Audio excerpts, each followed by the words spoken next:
충의 개념을 정리해 보겠습니다. 충이란 합하는 오행과 음양이 같은 오행이 합하는 오행을 극을 함으로써 합을 할 수 있도록 한계와 범위를 짓는 것이다. 대기권 포함 지구라는 작용력의 덩어리 안에서 살아있는 생명력의 존재는 모두 자전과 공전이라는 법칙성의 범위 내에서 생명성이라는 이름으로 균형을 이루면서 살고 있다. 그랬습니다. 여기서 좀 다시 한번 짚고 지나야 돼. 이 지구 그러면 대기권을 포함합니다. 왜냐하면 자전공전을 함께 하니까요. 그리고 작용력의 덩어리라는 의미가 그래서 이해가 되는 것이죠. 지구라는 이 땅덩어리와 대기권 자체를 하나로 보고 전체를 양과 음으로서의 그 작용력의 덩어리로 볼 수 있다는 것입니다. 다시 한번 짚어봤죠. 여기서 법칙성의 범위 내에서가 충이다. 계절 변화에 따른 생명력의 흐름에서 각기가 합을 한다 하면 언제나 경갑충과 을기충을, 병을이 합을 한다 하면 병경충과 신을충을 전제하는 것이고 임병충과 정신충, 무임충과 개정충, 간무충과 기계충도 같다 그랬습니다. 여기서 법칙성의 범위 내에서, 이 범위는 이게 무슨 뜻이죠? 자전공전의 그 통범위 안에서 그런 의미죠.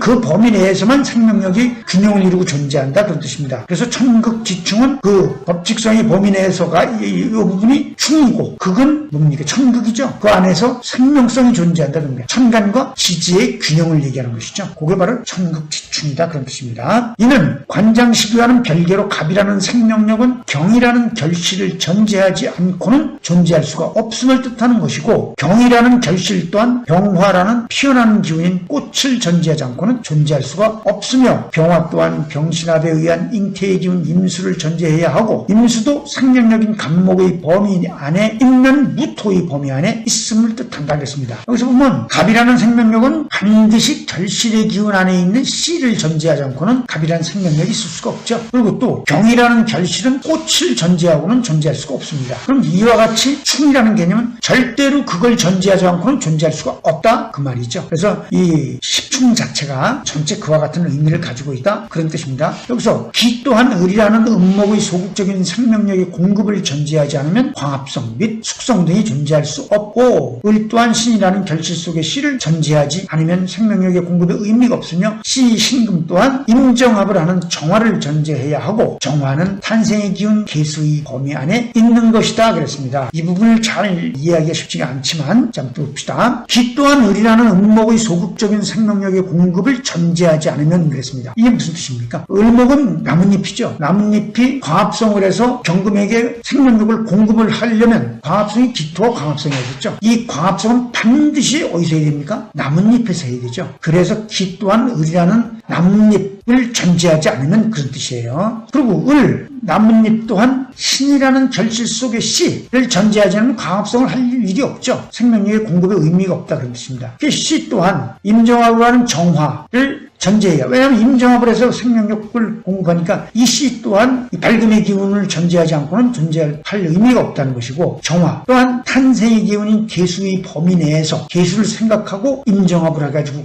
잉태의 기운을 완성시키는 거죠. 그래야 개수가 탄생하니까 이런 아주 좀 깊다고 할 수 있는 의미가 있는 것입니다. 아무튼 계속 반복해서 나올 거예요. 그래서 갑기합생 무토를 이루면 경을합생 경금을 하게 되고 병신합생 임수, 임정합생 간모, 무기합생 병화, 갑기합생 무토로 합충이 함께 하나로 우려져 무, 경, 임, 갑, 병, 무 순으로 흐르면서 순환하게 된다 그 소리죠. 토생금, 금생수, 수생목, 목생화, 화생토 순으로 흐르면서 순환하게 된다 그 말입니다. 나라와 나라 사이에는 국경이 있는 바 이 국경이 충이다. 극은 좀 약하다 그런 뜻이에요. 뚝과 같다 그런 말입니다. 건물처럼 단단하고 그래서 한 나라의 국민은 각자 그 안에서 합을 이루면서 살게 된다 그런 뜻이죠. 충이 곧 합을 이루게 만든다 그런 뜻입니다. 건물이 있어야 가족이 합을 이루면서 행복하게 살 수 있다는 것, 레일이 있어야 열차가 달릴 수 있다는 것, 뚝이 있어야 강물이 흐를 수 있다는 것 등 모두 같은 이치다. 충을 아주 대변을 하고 있는 모습들이죠. 중력이라는 충을 극복하는 만큼만 생과 합이라는 결과를 만들어내듯이 노력이라는 충을 극복해야만 만족이라는 생과 합을 이룰 수 있다 그랬습니다. 중력이라는 충을 극복하기가 쉽지 않죠. 그걸 극복해내는 것이 우리 인간이 살아가고 뛴도 뛰고 걸어가고 비행기도 하늘을 날고 이런 의미를 말하는 것이죠. 노력을 충에 비했습니다. 노력이 만만치 않다는 뜻이죠. 지금 여러분들이 명리학 공부하지 않습니까? 이 명리학 공부 충이라는 개념을 연상할 만큼 노력을 깊이 해야 됩니다. 그래야 완성을 하게 돼요. 합과 충은 극에서 도출된 이론이다 그랬습니다. 그렇죠? 얼핏 생각해봐도 그래요. 왜냐하면 합은 경을합 그러면 금극목이죠. 갑기합 그러면 목극토고요. 충은 뭡니까? 금극목 그러면 경갑충이죠. 그 말을 얘기하는 겁니다. 극은 오합, 십충, 오극, 셋으로 분류할 수 있다 그랬습니다. 합과 충은 극에서 도출된 이론입니다. 즉 양오행이 음오행을 극하는 경우는 오합이고 양끼리 음끼리 극하는 경우는 십충이다. 따라서 극이론에서 합충을 제외하면 극은 음오행이 양오행을 극하는 경우만 남는다. 이것이 오극이다 그랬습니다. 오합은 갑기합, 병신합, 무게합, 경을합, 임정합, 양오행이 음오행을 극하는 모습이고 십충은 같은 양끼리 음끼리죠. 양충은 갑모, 병경, 무임, 병갑, 임병, 을기, 정신, 기계, 신을, 개정 이렇게 해서 십충. 그리고 나머지는 그러면 오극만 남습니다. 즉 음오행이 양오행을 극하는 경우 을극모, 정극경, 기극임, 신극합, 계극병 이렇게만 남습니다. 이렇게 극이론은 세 가지로 구분지을 수 있는데 충은 합할 수 있는 다른 오행들을 직접 충을 해서 합을 끌어내야 자기들도 합을 해서 다른 오행을 생할 수 있다는 당위성이 있으므로 억제력이 강하다 그랬습니다. 그럴 것 같아요. 그러나 한편 오극은 합충의 경우와는 다르다. 특히 오합과는 상호 극하는 내용이 반대임을 주목할 필요가 있다 그랬습니다. 오합은 양오행이 음오행을 적극적으로 극하는 것이 경우고 오극은 음오행이 양오행을 소극적으로 극하는 경우다. 완전히 반대네요. 전자는 직접 합을 통해 새로운 오행을 생성하고자 함으로 오로지 일편단심이지만 후자는 그렇지 않다 그랬습니다. 합은 일편단심이지만 오극은 그렇지가 않다 그런 의미예요. 그러면 극과 충의 차이도 있다. 충은 직접 합을 하게 해야 하므로 억제력이 강하게 나타나지만 극은 합이나 충처럼 새로운 오행을 직접 생성하고자 함이 아니라 소극적으로 생을 유도하고자 하는 극이다. 따라서 목적성은 있지만 강제성이 아닌 신축성이다 그랬습니다. 참 이 말대로 이렇게 쓰이는지는 모르겠어요. 관장식이 가봐야 알겠죠. 활동시기를 가면 나타납니다. 양투력인 작용력과 나뭇잎이 광합성을 하게 되고 결실에 꽃이 피어서 결실의 기운이 생기고 하는 걸 설명을 하다 보면 이게 나오게 되겠죠. 오극을 합충과 다르게 보는 이유. 갑모충, 기계충은 적극적으로 무토가 계수와 합을 해서 발령의 기운을 생하게 해야 갑목과 기토 자기들도 합을 할 수 있다는 당위성이 있는데 대해 을목의 무토에 대한 목극토는 음오행이 양오행에게 한계를 주는 것이므로 무토라 하여금 경금을 생하도록 소극적으로 유도하는 것이다. 그랬습니다. 의미는 뚜렷해요. 같은 이치로 정화가 경금을 극해야 경금은 임수를 생해 임정합을 이룰 수 있고 기토가 임수를 극해야 임수는 갑목을 생해 갑기합을 할 수 있으며 신금이 갑목을 극해야 갑목은 병화를 생해 병신합을 이룰 수 있고 괴수는 병화를 극해야 병화가 무토를 생해 무기합을 할 수가 있다 그랬습니다. 말은 그대로 이어져요. 그럼 표를 한번 보죠. 그대로 을목극 무토 그러니까 무토가 경금을 생하고 경금과 경을합을 합니다. 용습이.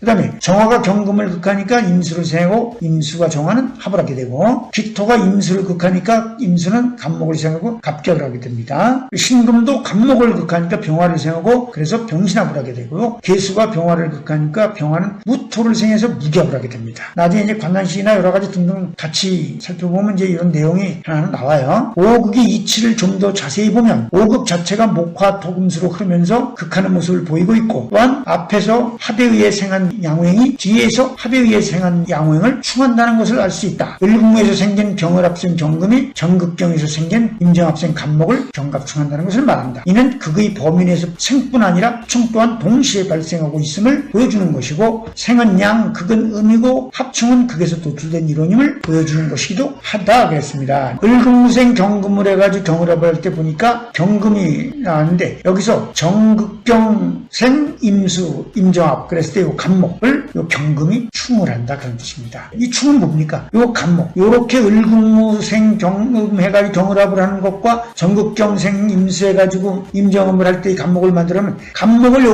여기서 경금을 생하게 해줘야 갑목이 이 안에 생명력을 공급한다 그런 뜻입니다. 경금 범위 안에서. 그래서 목, 화, 토, 금, 수 순으로 돌아서 경갑충, 갑무충 순으로 흘러들어가게 된다. 그래서 극과 합과 충이 동시에 여기서 벌어진다. 그런 의미를 가지고 있습니다. 참고를 잠깐 한번 보고 끝내겠습니다. 오합과 십충은 당위성을 가지고 있고 오극은 목적을 위한 보호성을 가지고 있다. 그래서 목적을 위한 강제력의 강약이나 적극적인가 소극적인가 등으로 해석을 달리할 수는 있지만 일부 술사들의 표현처럼 합은 연애지합이라거나 충은 깨뜨리거나 충돌하는 것이며 극은 억누르는 것 등으로 이해하면 안 된다. 더욱이 천간은 기의 변화이므로 충은 없고 극뿐이며 지지의 충이 더 효력이 크다는 식의 주장 또한 믿어서도 안 된다 그랬습니다. 이 충돌이라는 개념 절대 쓰면 안 돼요. 명리는 절기로 말을 해야 하고 변화는 시보행만이 하는 것이므로 인월, 신월 등이 있을 뿐 인목이나 신금 등의 표현은 맞지 않는다. 인월은 무병갑으로 신월은 무인경으로 말을 해야 한다 그랬습니다. 전에도 한번 말씀드렸지만 월은 12개의 달을 이름을 붙여서 지어놓은 겁니다. 인묘, 진월 이런 식으로. 이걸 가나다라로 가월, 나월 이렇게 지어도 마찬가지예요. 그럼 가와 나가 합을 하고 막 이러는 게 아니지 않습니까? 가 속에 들어있는 무병갑으로 말을 해야 된다 그 말입니다. 인을 가로 바꿨을 때요. 그렇기 때문에 인이 인호수를 합을 하고 이러는 거 아니다 그런 뜻이에요. 중요한 내용이죠. 생극합층을 이렇게 마무리를 하고 다음엔 실전으로 들어갈 수 있는 이론, 17논으로 들어가도록 하겠습니다.